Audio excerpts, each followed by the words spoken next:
let's get to playing. Absolutely. So we're going to be loading a save from Chapter 1 that was provided to us here. This is a development build of the game. It's not necessarily reflective of the final version that will be coming out. Things are still a little subject to change. Probably some more polish to be added. So if something breaks, it wasn't probably intentionally done by Beef. Believe us, we love intentionally seeking breaks. Not yet. Not until Jado gets to it. Yeah, so we're going to be picking up here from a point in Chapter 1. There will be no major spoilers for the story of this section. We're here in Crail Village with our 3 party members right now. We have Vaughn, the blue-haired protagonist, Agnes, who is the blonde girl who is also a protagonist. She recently joined under Vaughn's Arkwide. Solutions. And then the third character, who literally just joins you now, is Fairy.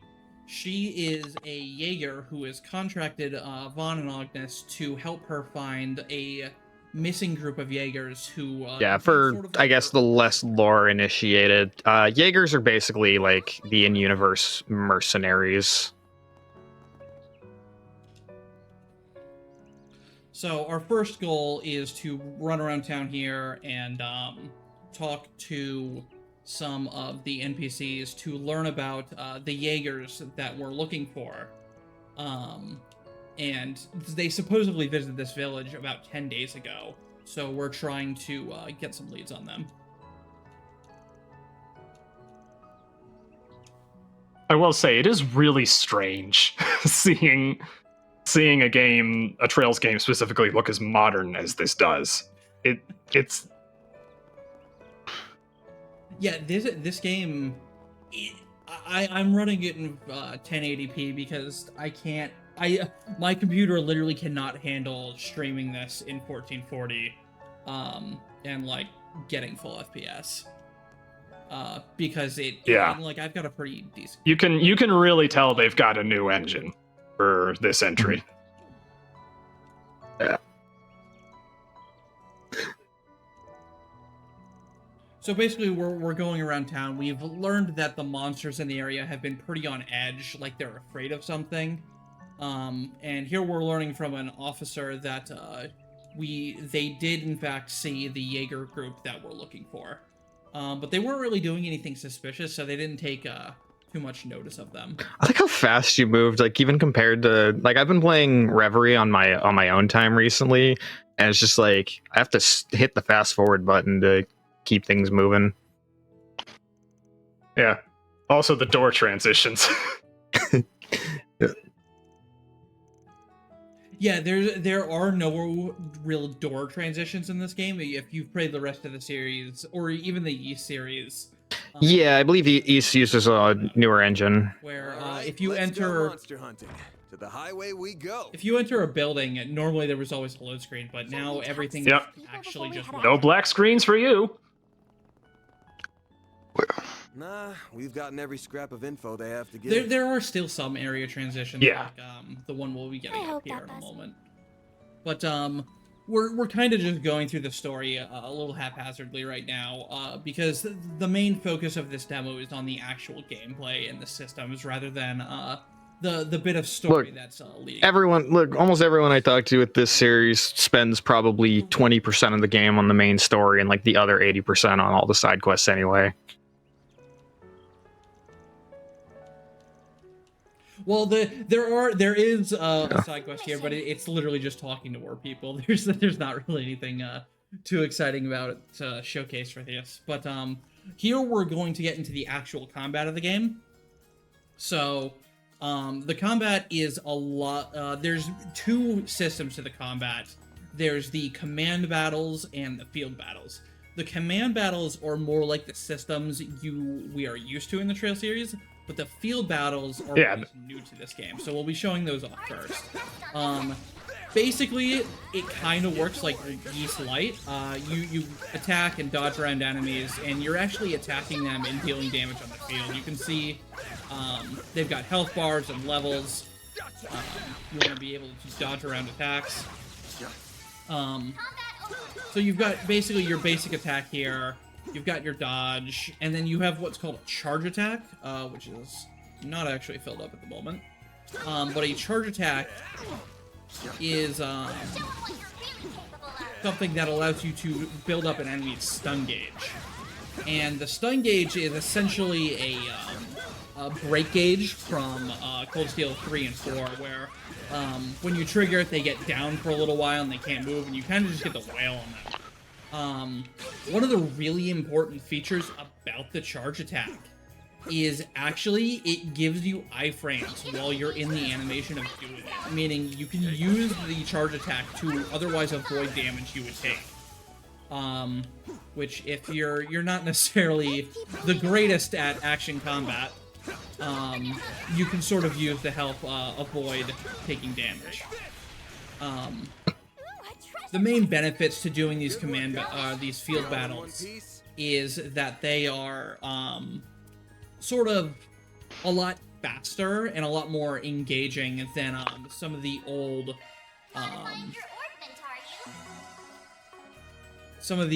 older types of the command battles where you're just doing your normal turn-based combat.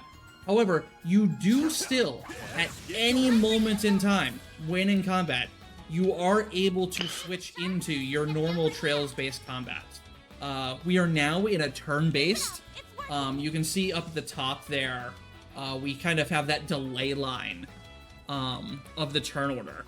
And the numbers on the characters there indicate whose turn order it is and the turn order you'll have. So the enemy is up next, then it's Agnes and Fairy, and Vaughn is my current turn.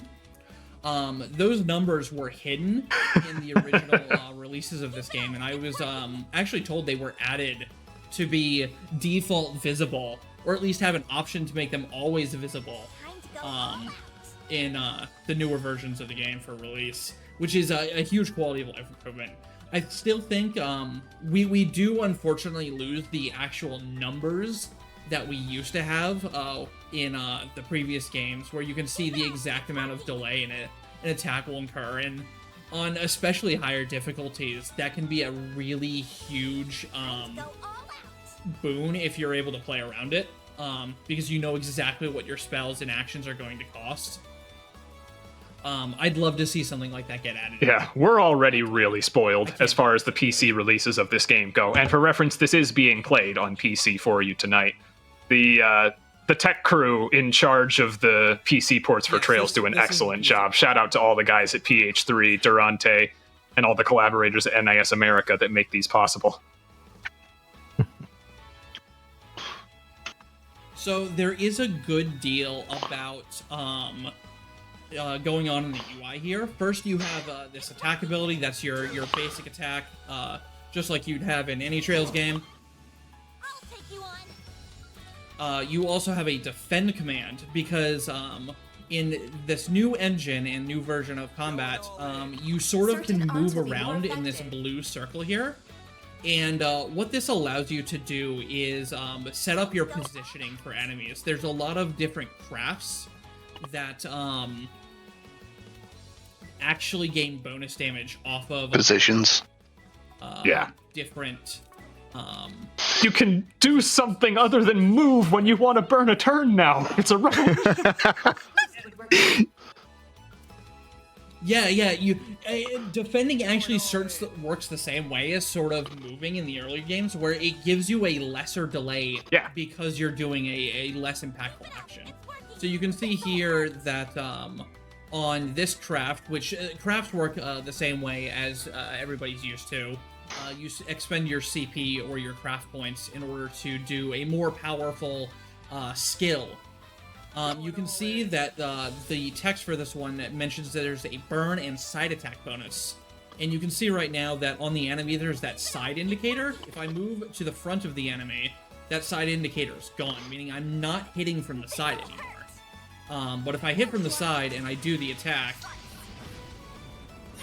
that did you'll have to trust me on this, but that did substantially more damage than it would have from attacking head-on.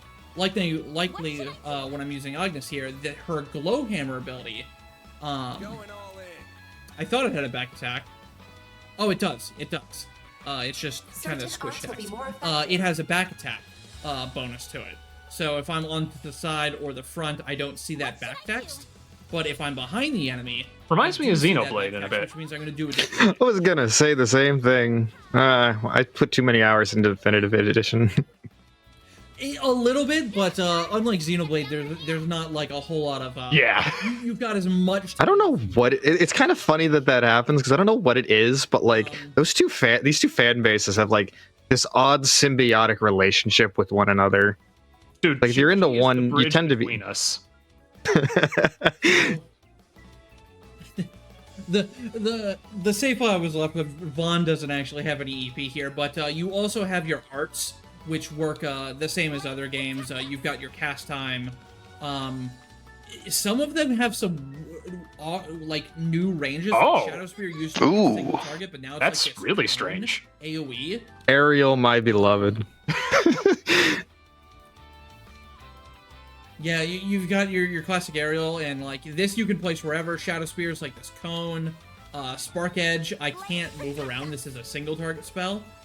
There's really not the greatest indication of, you know, like what type of spell it is based on those little grids you can see in the description. But it does give you some idea. And then if you press X, you've also got your support. We've got Chrono Drive and Tier. Targeting is mostly done, unfortunately, with the camera. So it can be sometimes a challenge to make sure you're targeting the right person based off your camera angle. But it's definitely something you get used to. Yeah, it feels like this is relatively streamlined overall. So we're gonna... Yeah, it's So, there's a what's lot the to verdict? it. Find anything? I'm gonna use some items here, and then we're gonna go into some other systems because we've only just The save file gave you 50 of everything. Nope. Doesn't fit the hunter's description anymore. Well, okay, that's Only not the- everything, though. I mean, Only the best. enough Zerum powder. Just a little more. Yeah, enough Zerum powder and capsules is So Looks like the gang's on here. earlier I mentioned the stun gauge. You can stun enemies on the field, on the command battle, and then if you start a battle like that, you gain the advantage. Basically what this means is all of the enemies will go after you, and they will take additional damage for until they get their turn. You can see how they're all...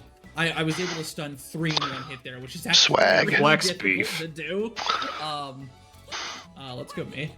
But it's a lot harder than it seems. Because the hitboxes are kind of small in the charge attacks. But you can see they're all stunned. They're going to take a lot of additional damage from my attacks. So there's a lot of other things that are going on in that screen down there. The release shards is basically how you flee a battle. If I were to hold this, hold B until this bar goes all the way down, that would let me run away from this battle and change it back into the field battles where I can start wailing on these guys normally. In addition, we have S boost down there. That is a new mechanic, shard boost in this game. And basically activating this gives you like a temporary bonus for however long you choose to activate it for. These bonuses are based off your more or less your master quartz or your orbment setup. And we can see when I activate S boost here, Mare is giving Vaughn 10% more strength and ATS, 15% more arts defense and defense, 10% speed, 20% evasion and crit, and 15% additional physical damage for the next 3 turns. You can also hold the button you you can cancel them now. These are kind of a way to get an additional bonus to your stats in a pinch or just whenever. These S-Boost gauges do not fill normally outside of battle. They are not like the assault gauge. where you can break a box or you hit an enemy and they restore. I mean, they do restore when you hit an enemy because it's field battle, but they're slightly different than the assault gauge that's in Cold Steel 3 and 4. They also, you can see that S skill next to the gauge. Those are skills that activate based off your Orbment setup, which we'll be going over. Basically, they're percentage chance based additional modifiers to your attacks. Vaughn's here means when it activates, I'll attack something here, you'll see a little bit of plus damage under the damage number. And that's basically like saying 25% extra fire damage, because that's what Vaughn's current S skill is when it activates, he gets bonus fire damage. Hit 'em fast, Barry. And you can see that plus 62 that appeared there. The S boost is, you also need to make sure you have S boost activated in order to These do are your pretty classic different S now, breaks. aren't they? A touch different. So with Going all in. they are. So S breaks now do not use all of your CP. They only use the requisite 200. So they only will. There's no damage bonus for having 200 CP anymore. However, as long as you're S boosted, you're in this S boosted state for your 3 turns. You can S break as much as you want as long as you have CP. So we can see here, I've activated my S break, Vandalize Raid on Vaughn, and I'm targeting those 3 flies. This guy over here is also in the battle. I'm going to S break twice in a row because I'll still have my S boost turns active. So we'll do the first S break on the Beatles, and that'll probably wipe them out. Shout out to Damian Huss. Loose gauge limiter unlocked. Hit 'em fast, Barry. And then, since Vaughn still has 130 CP and his S boost state, I can do it again. Each time you S break in combat, you gain 1 max break gauge for that combat, up to a maximum of 10. So you can see the S boost gauge down there in the corner is 2 out of 5. Nice. That went great. That resets after battle. You can see the S boost gauge under the characters in the top left of the screen there. It's back down To clarify, order. an S-Craft in this game will cost 100 points regardless of how much you have. It doesn't take all of your CP. Yeah, it used to be that's like the main minimum 100. These games.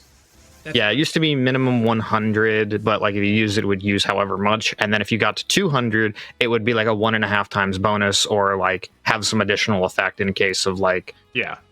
certain ones where, Real sphere. yeah, ups a stat. Yeah, but if you had like 150 CP and you S braked in a previous game, Yeah. it would use all 150 and you wouldn't get a damage bonus. So there is I believe one final system to go over for command battles here. And that is the what they pronounce in game as the scrum bonus. And I know some people might be cringing at that because it's an acronym, and it's an acronym. that programming a lot of hell. engineering course. You can see when I'm close to Agnes with one here, you see this blue circle here. Whenever you touch a fellow party member, you're able to do a joint attack with them. You can see that chain effect number up in the top. That builds up as you do more combo attacks with your allies.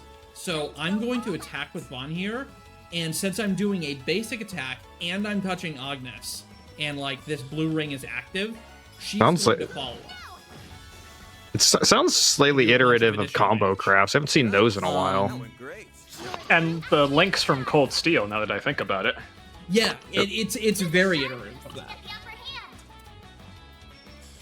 hand. Additionally, so I'm gonna use a craft here with that scrum pairing, and instead of the Go all out.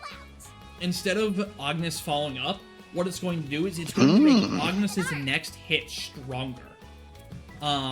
So you can not only use it to get a follow-up on your normal attacks, but you can also get your next party member stronger with it. A little reminiscent of sort of like a baton pass from the Persona series. you also get an increased chance for those support skills to activate when you're doing the combo systems. So you might be wondering, why would you never not combo? Positioning in this game is everything. Those damage bonuses I was talking about from being behind an enemy when using a craft or to the side based on what the craft is asking for, really contribute a lot to your damage. And when you're close together to your party members like this, you're very vulnerable to getting AoE'd by the enemy, because they have AoEs too. And from what I've played of this game so far, which was basically just up to this point, a lot of enemies really like to use AoE attacks now. A lot of them will use Arch, which puts some information on the ground for you about where they're going to attack. You'll see here that this red line from Agnes's Hydro Cannon is going to remain here, and any enemies caught in this are going to be attacked. The enemies will do the same sort of thing to you when they cast arts, so unless they're casting a single target art, you'll be able to see and move out and position yourself at will because of this new movement system to make sure you're out. Yeah, it definitely feels like a refinement of previous games. I have a soft spot for the grid system, but this feels like the next step, so to speak. It feels like they went a little bit more into it. I mean, so there was like the grid system of the old games from like Sky all the way to Azure, and then they kind of 3D-ified it in Cold Steel, and then now they're just kind of refining it even further now that you can move around and do more with it. This'll hurt. Use a sharp boost to get the upper hand. Full boost. Go all out. So here, I'm going to use a sharp boost to get some extra damage on this. When it comes to field battles, you will automatically get knocked into one of these command battles if you get hit into critical HP. So like you're never gonna die from a field battle, but what happens if you do end up getting knocked into a command battle from a field battle is the enemy gains the advantage. Of course. And don't quote me on this, but if I recall, most, if not all, of the boss fights are command battles by default. Yes. That's correct. If you're seeing this and you saw the field battle and you're like, oh, I don't want to deal with that. That's not my type of game. No worries. The command battle system is usually forced for all of the like story bosses and cutscenes. The field battle system is really just for these like exploration sections of the game. In addition to that, from what I could tell, there is no downside reward-wise for doing either a command battle or a field battle. So there's nothing really. If there's anything, there's these tactical bonuses you can see. There's more opportunities to get these in the command battles versus the field battles, but ultimately it really doesn't. It's just a little bit of extra experience here and there. You'll probably end up playing the game just fine if you stick to mostly field battles on the overworld and command battles. I don't know off the top of my head what the balance is between field and combat in the speed run. I imagine we just don't fight much at all outside of boss probably fights. So we're probably not doing much, if any, field battling in the Daybreak speed run. There is a good chance we do some field battling, only because field battling is a very quick way to build up your CP and your S boost gauges, which you need to be able to, S-craft the bosses to death, right? Which is generally the fastest way to get through a fight in a speedrun setting. Okay, so you said that's like the last thing on our battle systems. What's the new Orbment setup like? I heard that's a bit different in this run. Oh, okay. Yeah, there is one thing I forgot to go over. When you're in a field battle, you can see how the enemies kind of glow yellow before they attack. If you execute a dodge you get what's called a perfect dodge, and that will automatically fill your charge attack gauge, which normally takes 4 to 6 to 8 attacks to fill. So you're rewarded. They added flash kinda dodging like to in this Yeast for doing a flash dodge. The dodging in this game can be a little finicky in terms of like where you actually need to dodge to avoid the attack, but it's a very rewarding system when you learn how to do it, and the flash on the enemy is super helpful for when you're surrounded, getting in a field battle by like 3 to 4 enemies. It's a lot easier to know when to dodge because of that flash. You can keep an eye out for it. So we're gonna go back to town real quick, and we're gonna show off the Orbment system, because that system is very different.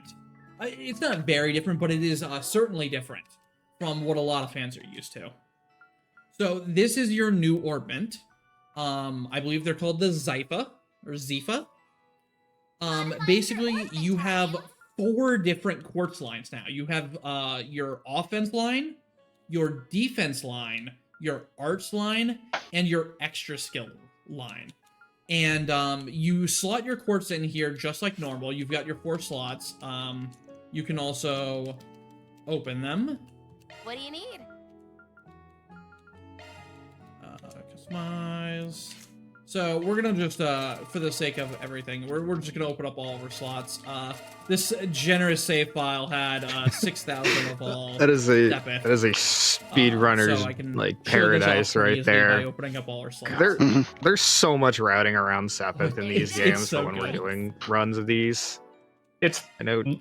it's mostly why we fight shining palms in a lot of the games we do. Mm-hmm.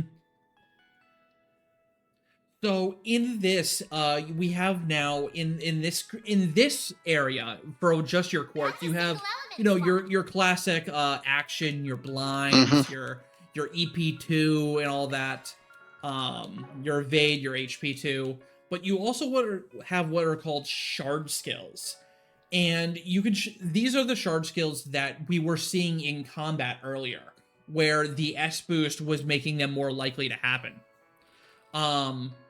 These are activated by the number of quartz type you have in a line. Very reminiscent of the Sky games and the Crossbell games, where you can see here, attack 1 is giving me 2 fire quartz. If I put an impede in there, I now have chaos impact as well, which is from the 4 mirage quartz. And that's giving me an additional chance to add mirage damage to my attacks. These are essential to mastering this game. The ones in the attack line obviously give attack-based bonuses. The ones in the defense line will often give you resistances. Like defense 1 gives me a 50% chance of nullifying rot, which is the new name for poison. If I set an HP2 here, I get resist freeze. Also, since I have 2 earth on, I have the guardian skill, which means Vaughn can activate a 10% chance to reduce damage an ally is taking. In a building your combinations of these, seeing what different quartz get you, are really, really important in this game. For example, here's Forte Guard. I don't have access to this yet, but 50% chance of when I defend to gain a strength up buff. That's kind of huge. So you basically get this combination of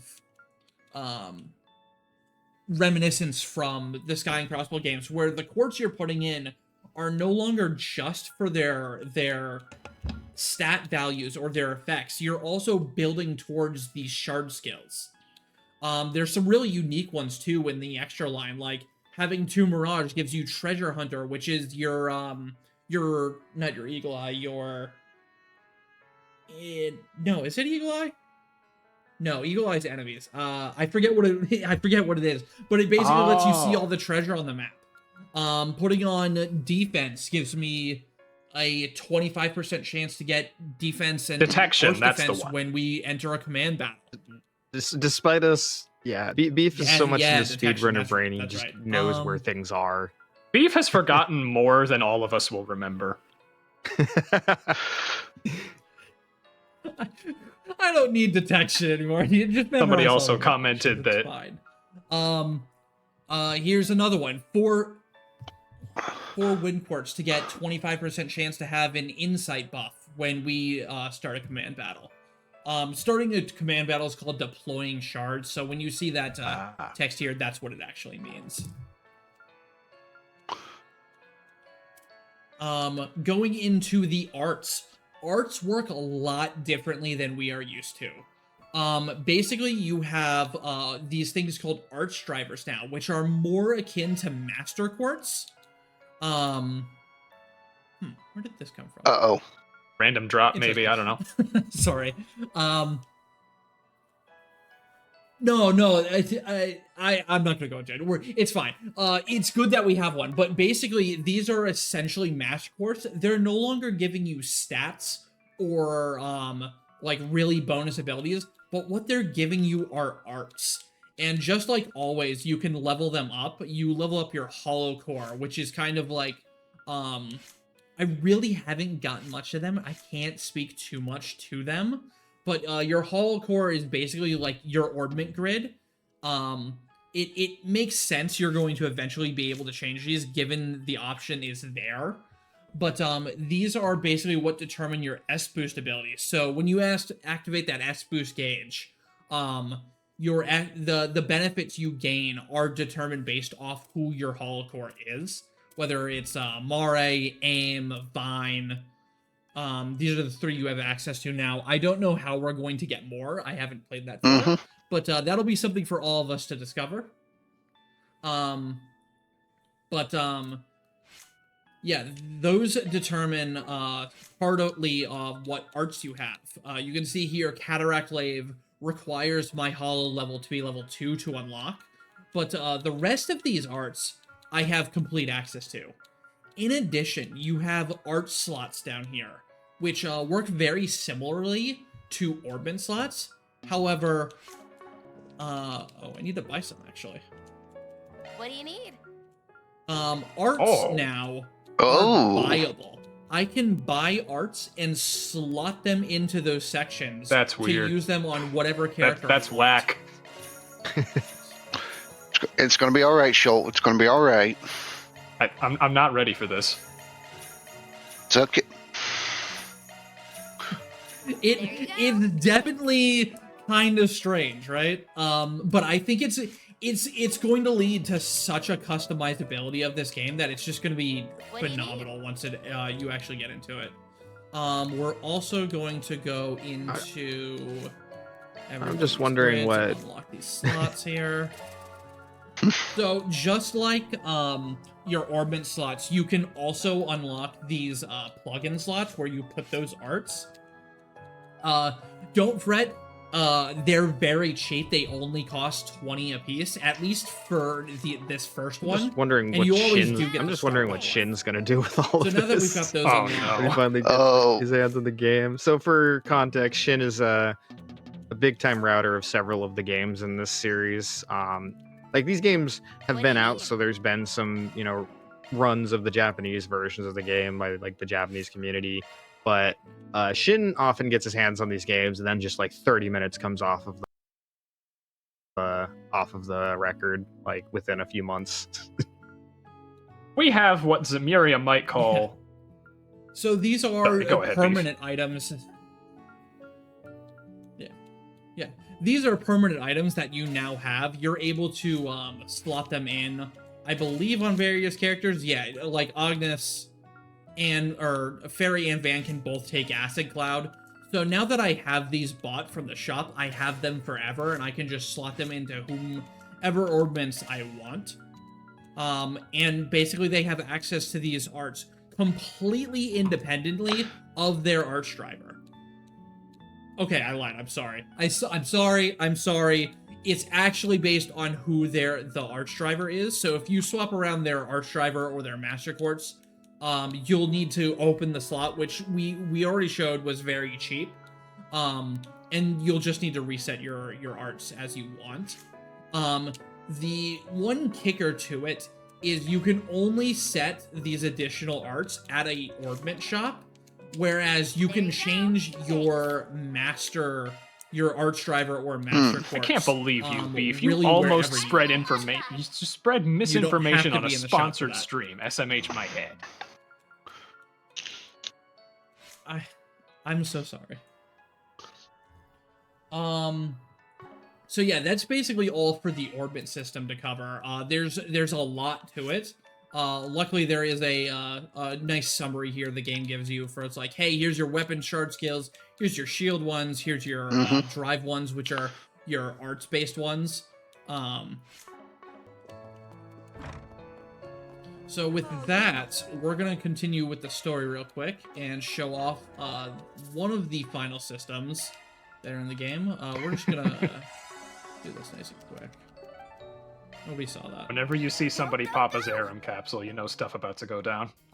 I mean, this is kind of rough. This is more Zams than we normally pick up through a run. I mean, how do we get this naturally? Yeah, normally we don't have Best on this end. 30. Yeah. This could get tricky with so many. Yeah. So, Mary did just, or Mare did mention something as I passed by that thing. She said arts work better on these enemies.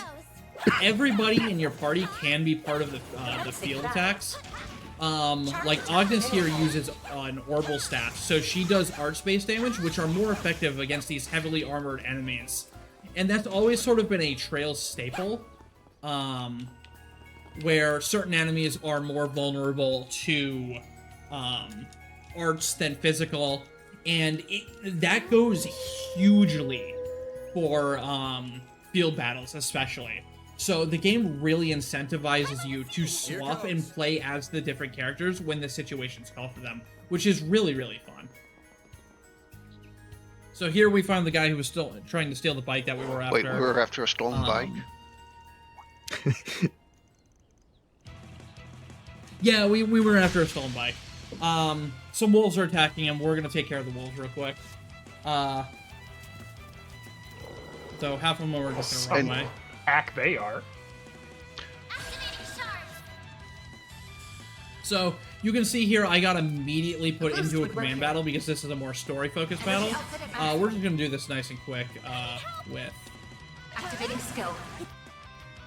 Boost gauge limit broken. Activating skill. It's the end of the line. Yeah. You're finished. Ignis. Rampage. Boost gauge limit broken. Even let the burn damage tick. How suboptimal. Alright. Did I? I thought they just exploded there.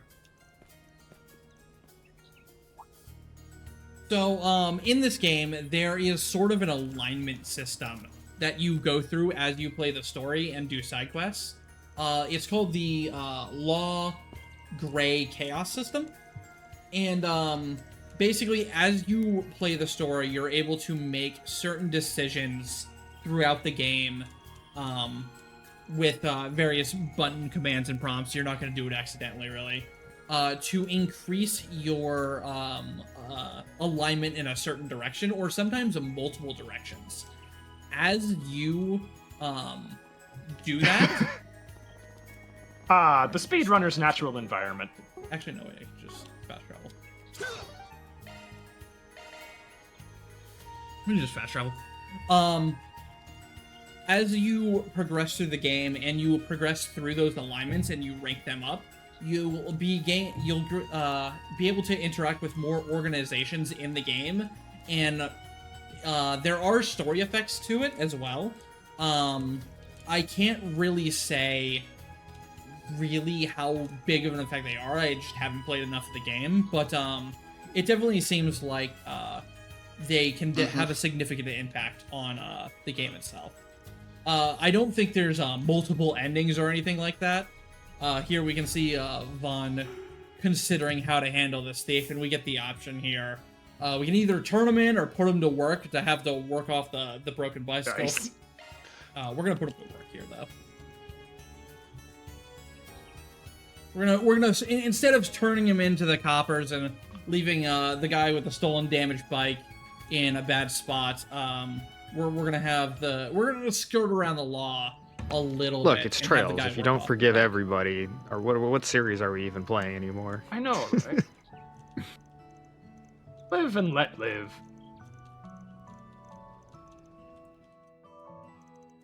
And you can That see takes care of here that. at the end of this cutscene, you get your gray chaos alignment here, and you can see since I picked a gray choice, my gray alignment leveled up. So now, if there was some sort of event or quest locked behind gray level 1, I would have access to that.